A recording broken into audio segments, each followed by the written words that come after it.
কুল ইন্নাল মাউতাল্লাযী, আপনি বলিয়া দিন, ইন্নাল মাউতাল্লাযী তাফিরুনা মিনহু, যে নিশ্চয় মাউত, তাফিরুনা মিনহু ফাইন্নাহু মুলাকীকুম, যে মাউত থেকে তুমি আমি পলায়ন করি।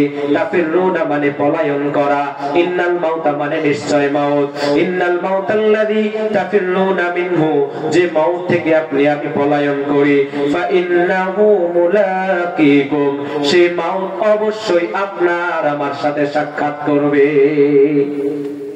ও বন্ধু, ও আমার পর্দার আড়ালের মা বোনেরা, একটু লক্ষ্য করে শুনবো।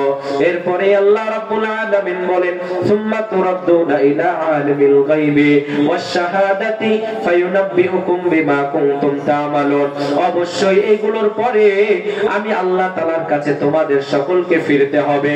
ফায়ুনাব্বিউকুম বিমা কুনতুম তা'মালুন, আর আমি যখন তোমরা আমার কাছে আসবা, ফায়ুনাব্বিউকুম, আমি তোমাদের সকলকে বলিয়ে দেব, বিমা কুনতুম তা'মালুন, তোমরা দুনিয়ার মধ্যে যা যা করেছো, ফায়ুনাব্বিউকুম, আমি তোমাদের সব কিছু বলিয়ে দেব। তাহলে আমরা দুনিয়া থাকতে যা কিছু করেছি, আল্লাহ তাআলা সবকিছু কিন্তু আমাদেরকে এক একটা করে ধরাইয়া দিবে। বান্দা, তোকে আমি নিয়ামত দিয়েছিলাম রে মুমিন, একটু লক্ষ্য করিয়া দেখি আল্লাহ তাআলা আমাদেরকে নিয়ামত দিয়ে ভরপুর করে দিয়েছে, কিন্তু নিয়ামতের না শুকর না শুকরিয়া আমাদের দ্বারা ভরা।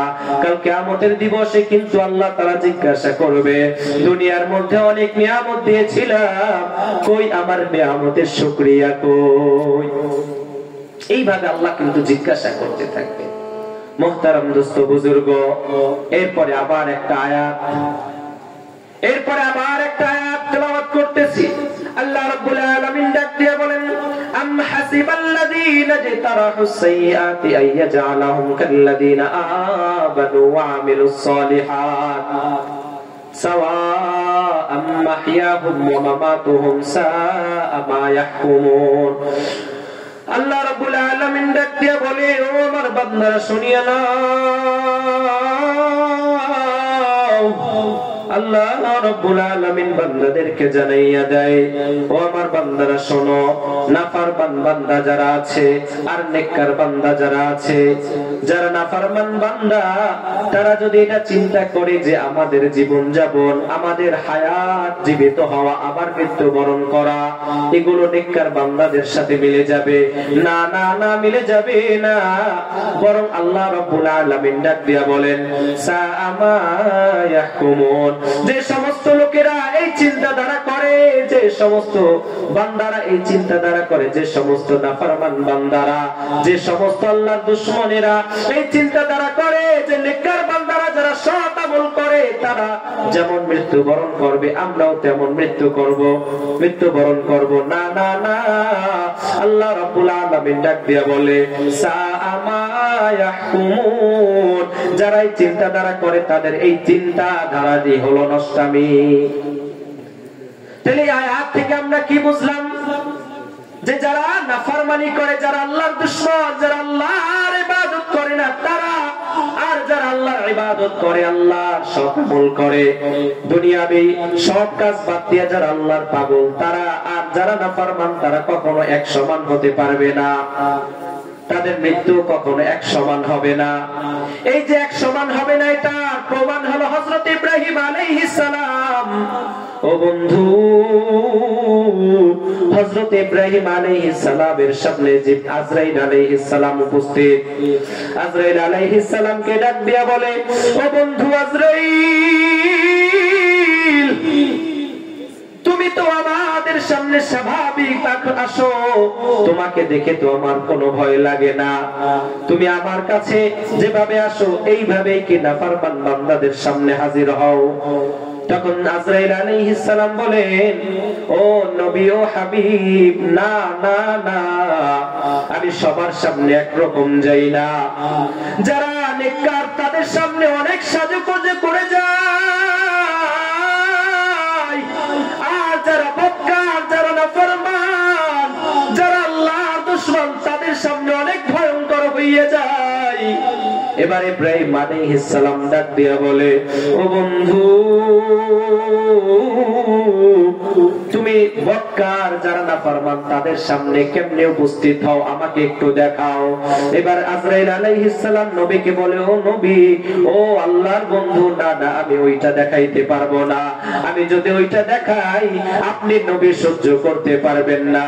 ইব্রাহিম আলাইহিস সালাম ও নাছর বান্দা, সে দেখেই ছাড়বে।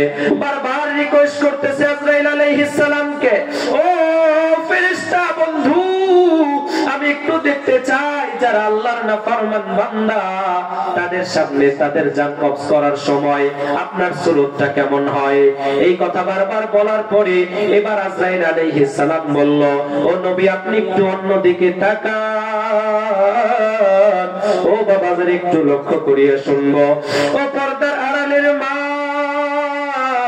ও পর্দার আড়ালের বোন, এই আজরাইল আলাইহিস সালাম এবার বিশাল বড় আকৃতির হইয়া যায়। তার চোখগুলো বিশাল বড় বড় হইয়া যায়।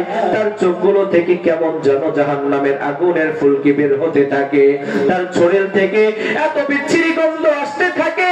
তার শরীরের লোমগুলো বিশাল বড় বড় হইয়া যায়। এবার আজরাইল আলাইহিস সালাম নবীকে ডাক দিয়া বলে, ও নবী,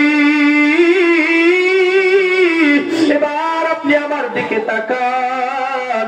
আমি এই সুরতে বদকার যারা নাফরমান তাদের সামনে হাজির হই। এই কথা বলার পর নবী আমার আজরাইল আলাইহিস সালামের দিকে তাকান। আজরাইল আলাইহিস সালামের দিকে তাকানোর সাথে সাথে সাথে সাথে বেহুশ হইয়া যায়।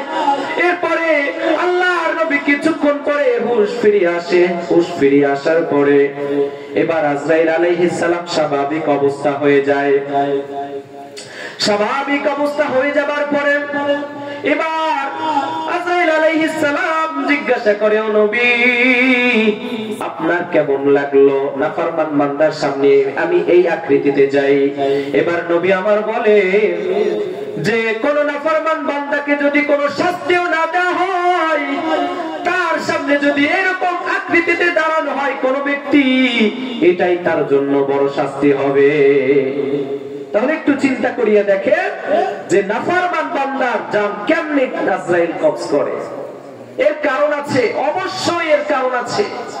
কারণ আল্লাহ বড় নিয়ামত দিয়া, আল্লাহ বড় দয়া মায়া করিয়া আপনাকে আমাকে দুনিয়ায় পাঠাইছে রে বন্ধু।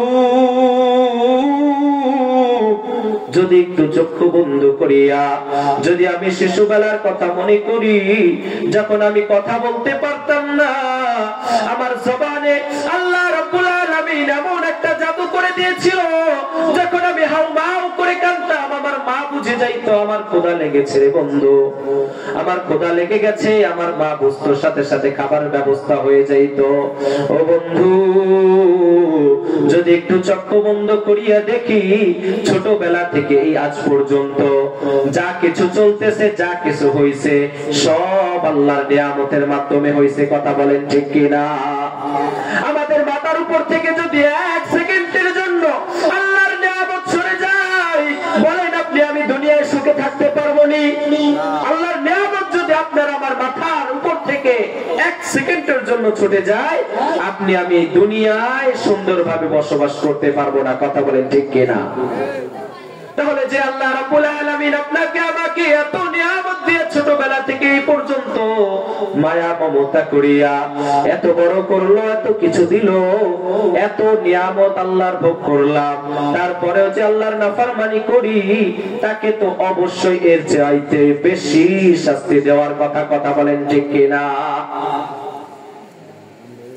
মুহতারাম দোস্ত বুজুর্গ, এবার আমরা শুনবো যারা বদকার, যারা আল্লাহর নাফরমানি করে তাদের মরণ কেমন হবে, তাদের মরণের প্রস্তুতি কেমন হবে, একটু মন লাগাইয়া শুনবো। ও বাবাজিরা, ও আমার যুবক ভাইরা, এখানে যারাই উপস্থিত হয়েছে, আমাদের কপাল ভালো যে আমরা এখানে বসতে পেরেছি। আমাদের এই মহল্লার ভিতরে আরো হাজার হাজার মানুষ আছে যাদের কপাল কোরআনের জন্য কবুল হয় নাই, যাদের নসিব কোরআনের জন্য কবুল হয় নাই। আল্লাহ তাআলা আপনাকে আমাকে পছন্দ করেছেন, এই কারণে কষ্টের ভিতরে কষ্ট হয়েছে, তারপরেও বসাইয়া রাইখাছে। আমাদের কষ্ট হচ্ছে, তারপরেও কোরআনের মজলিসে বসায় রেখেছেন যে আল্লাহ, সে আল্লাহর নিয়ামত আমাদের উপরে অবশ্যই আছে, সে আল্লাহর রহমত আমাদের উপরে অবশ্যই আছে। যদি না থাকতো তাহলে আমরা এখান থেকে চলে যাইতাম। কথা বলেন ঠিক কিনা? মুহতারাম দোস্ত বুজুর্গ, যারা নাফরমান বান্দা, এদের সামনে, এদের যখন হায়াত শেষ হয়ে